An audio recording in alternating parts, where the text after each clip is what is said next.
நடக்கிறதெல்லாம் பார்த்துட்டு ஒரு பெரிய தப்ப பண்ணிட்டோமோன்னு இன்னைக்கு வருத்தப்பட ஆரம்பிச்சுட்டாங்க. மக்களுடைய அந்த உணர்வை வெளிப்படுத்தும் விதமா இந்த ஓட்டெடுப்புல கலந்துக்காம திராவிட முன்னேற்ற கழக உறுப்பினர்கள் நாங்க வெளிநடப்பு செய்ய போறோம். நாங்க வெளிநடப்பு செஞ்சாலும் அதனால பேரவையுடைய எண்ணிக்கை அளவு குறைஞ்சு நீங்க நிச்சயம் இந்த வாக்கெடுப்புல வெற்றி பெறதான் போறீங்க. அப்படி வெற்றி பெற்ற பிறகாவது மக்களுடைய நம்பிக்கையை காப்பாற்றுற மாதிரி உங்களுடைய பணிகள் இருக்கணும், உழைங்க. எங்க தலைவர் திரு முத்துவேல் கருணாநிதி ஸ்டாலின் அவர்கள் கடந்த 5 வருஷமா ஒவ்வொரு குடும்பத்துக்கும் பார்த்து பார்த்து திட்டங்களை நிறைவேற்றி கொடுத்தார். அந்த திட்டங்களை எல்லாம் நீங்க தொடரணும். தயவு செஞ்சு இதுல அரசியல் செய்ய வேணாம்.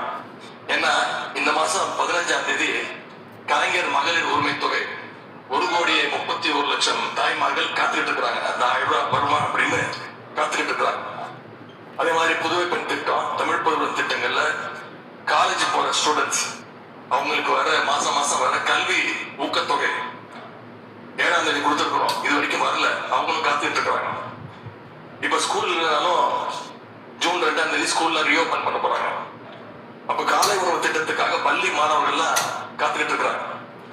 இப்படி பல்வேறு திட்டங்கள் இருக்கு. நான் முதல்வர் திட்டம், தாய் மாணவர், அன்பு கரங்கள்னு பல்வேறு திட்டங்களுடைய பயனாளிகள்லாம் ஆவலோடு காத்துக்கிட்டு இருக்காங்க. இந்த அரசு என்ன செய்ய போகுதுன்னு காத்துக்கிட்டு இருக்கிறாங்க.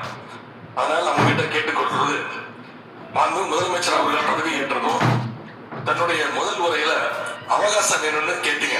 நிச்சயம் அவகாசம் எடுத்துக்கோங்க. ஆனா காத்துக்கிட்டு இருக்க ரொம்ப காலம் காக்க வச்சாருங்க.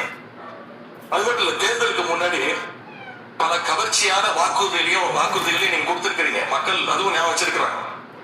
மகளிருக்கு மாசம் 2,500 ரூபாய், ஆண்டுக்கு 6 சிலிண்டர், தங்க செயின், மோதிரம், பட்டுப்புடவை, வேலையில்லா இளைஞர்களுக்கு உதவித்தொகைன்னு அந்த லிஸ்டும் நீண்டுட்டே இருக்கு. பெரிய லிஸ்ட் தான். அதுல ஒரு சில வாக்குறுதிகளாவது முதல் கையெழுத்துல நீங்க நிறைவேற்றுவீங்க மக்கள் எதிர்பார்த்தாங்க. நீங்க வாக்குறுதிகளை சொல்லும் போது நடைமுறைக்கு சாத்தியமானதை மட்டும்தான் சொல்றேன்னு எல்லா கூட்டத்திலையும் திரும்ப சொல்லியிருக்கிறீங்க.